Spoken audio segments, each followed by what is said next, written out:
Мојот колега Владко Чаловски веќе е на Скопско кале. Добро утро, Чаловски. Твојот прв соговорник е Горан Милевски од Либерал-демократската партија. Повели со разговорот. Така. Да, добро утро, Атовска, секако до студиото, до гледачите, до слушателите на утрински брифинг.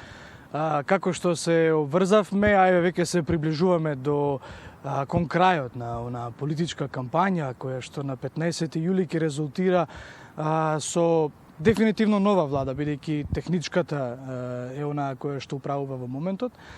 Така што кога ќе речеме нова влада, таа ќе биде предводена една од партиите, нели без разлика дали во неа ќе се најдат истите министри што и сега ги држат дел од министерствата. Меѓутоа, за презентациите на идеите на оние помали, условно кажано, политички партии кои што се дел од поголемите коалиции, таква една и партијата Либерално-демократска партија, а денеска со нас разговара лидерот на оваа партија, господинот Горан Милевски. Добро утро, велам, господине Милевски. Добро утро, господин Владко. Прекрасна локација, добра идеја. Освен што ве најавив како лидер на Либерално-демократската партија, да се напомени дека вие и во техничката влада, како и преходната, сте актуелен министер за локална самоуправа, меѓутоа за тоа ќе поразговараме малку подоцна. Кои се идеите кои што Либерално-демократската партија ги внесува во коалицијата Можеме, идеи кои што па коалицијата Можеме е подготвена да ги реализира, иако се идеи, нели, на помалите партии. Обично поголемите кои се земаат, нели, приматот во оние водечки позиции за пратенички места. Генерално, она што е наша заложба и за која што сме веќе ние вклучени во коалицијата Можеме, тоа е продолжување на евроатлантските интеграции. Заложба е на сите, меѓутоа гледаме дека не сите сакаат по истиот пат со исто темпо да одат, затоа влезот во НАТО беше она што го завршивме и за што сум горд во изминатиот период, но она што преостанува пред нас тоа е отпочнување преговори за членство во Европската унија и се разбира што побрзо да влеземе таму. Европските либерали максимално помагаат во оваа насока и со нетрпение ја очекуваат државата да стане нејзина рамноправна членка. Ние, бидејќи ете го вода Министерството за локална самоуправа, во овој програма ние акцент ставивме на продолжување на процесот на децентрализација на државата. Сакаме она што го подготвивме во текот на оваа година кога сум министер за локална самоуправа, сакаме после избори максимално да се имплементира. Тоа е новите ингеренции. Процесот, па не знам, еве, од кога започна таа децентрализација, 2005 година практично, со тој состав на советите и градоначалници, практично од тогаш нема ништо ново применето. Ние сакавме да ги зголемиме ингеренциите. Добра варијанта беше што јас како министер доаѓам од локална самоуправа и премиерот доаѓаше тој период заев од локална самоуправа, така да најдовме разбирање да ги зголемиме ингеренциите на општините. Како се распишаа изборите, практично се она што го подготвивме, не можевме да го имплементираме во собранието, бидејќи треба десетици закони да се сменуваат во различни сфери, од различни министерства, така да тој процес ќе треба неколку месеци на интензивна работа на собранието за да ги имплементира нашите заложби. Она што ние како партија одамна го заговараме, тоа е зголемување на демократскиот капацитет во рамките на изборите. Сакаме да има отворени листи за избор на советници кои што се следни први наредни избори.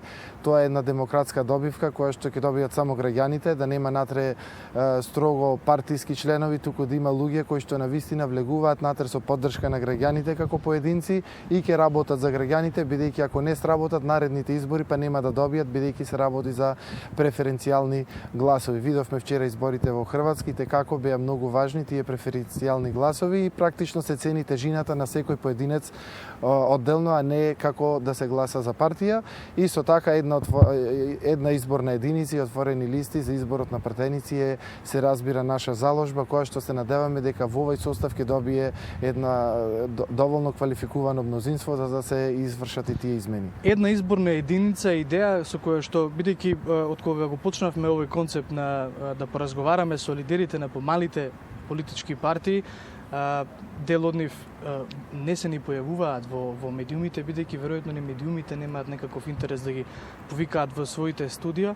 Меѓутоа, ние во утрински брифинг кога разговаравме, ќе повторам со дел од нив, како да сите велат дека една изборна единица е она што им треба на нивните партии. Ако и помалите партии од коалицијата Можеме и од Обнова за Македонија, а се работи за 15 на 20 такви мали партии, тогаш зошто поголемите како да го немаат слухот за таа идеја? Очигледно монополот ќе се растури, не знам дали ќе биде така, бидејќи сепак за да се влези во парламентот треба да се соберат соодветен број на гласови, пример 12, 13, сепак треба да се има од гласачкото тело, но со една изборна единица не се губат гласовите на граѓаните кои што гласаат за помали партии. Кога се вака разделени во 6 изборни единици, граѓаните викаат ајде да не го фрлиме гласот залудно, ќе гласаме за некој од поголемите партии. Кога ќе имат една изборна единица, тие ќе добијат кај нив доверба дека и некоја помала партија може да влезе во парламентот. Се случувало, пример, ВМРО Народна со 30.000 гласови да нема ниту еден пратеник, а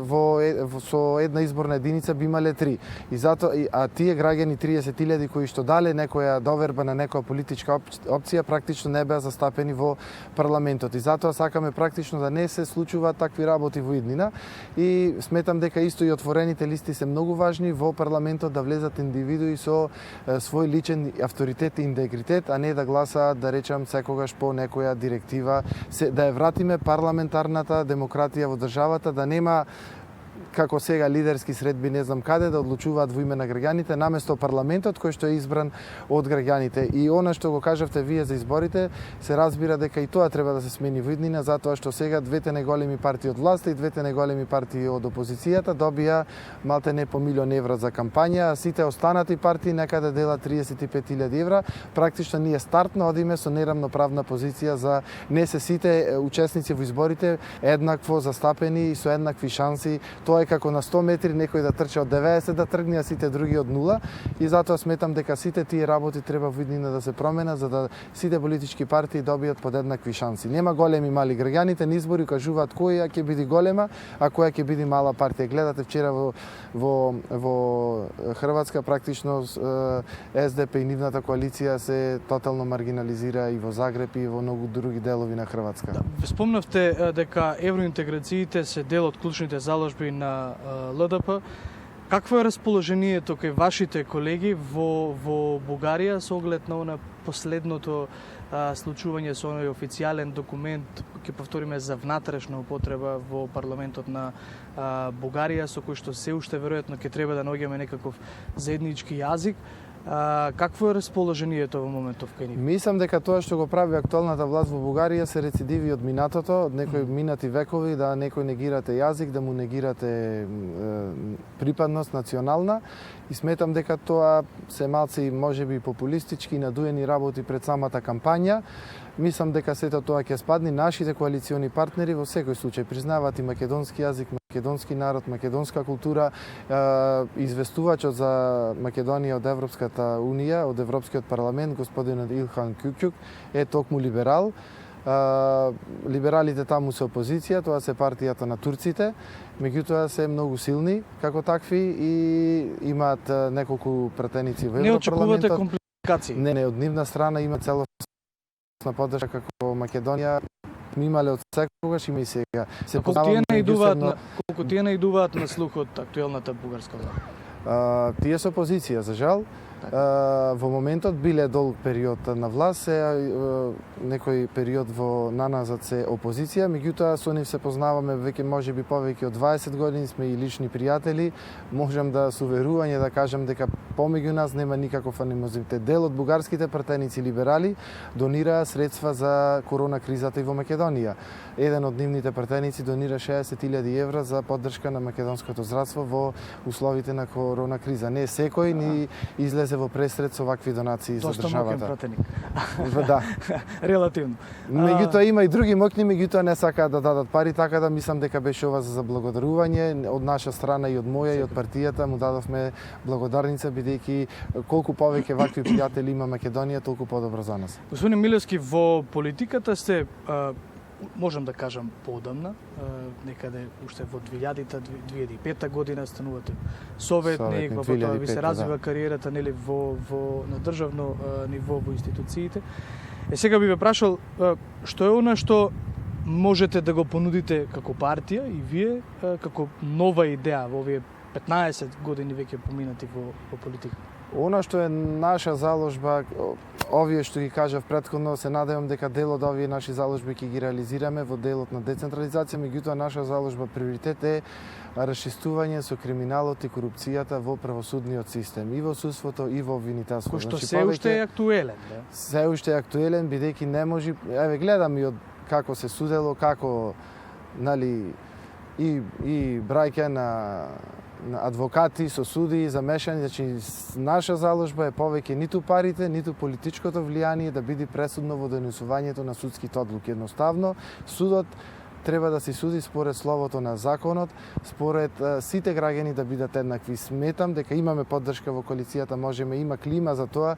Она што не го направивме во овој период, решавајќи сите други прашања, сметам дека приоритет на новата влада, на коалицијата ќе биде токму решавањето на проблемите во правосудството со кои што се соочуваме сите ние, бидејќи ако немате здрав правосуден систем, ќе немате никакви други сфери, бидејќи секој инвеститор кога сака да дојде во Македонија, сака да има здрава средина овде за стопанисување, да знае дека ќе биде заштитен од државата доколку се најде во некои правни лавиринти.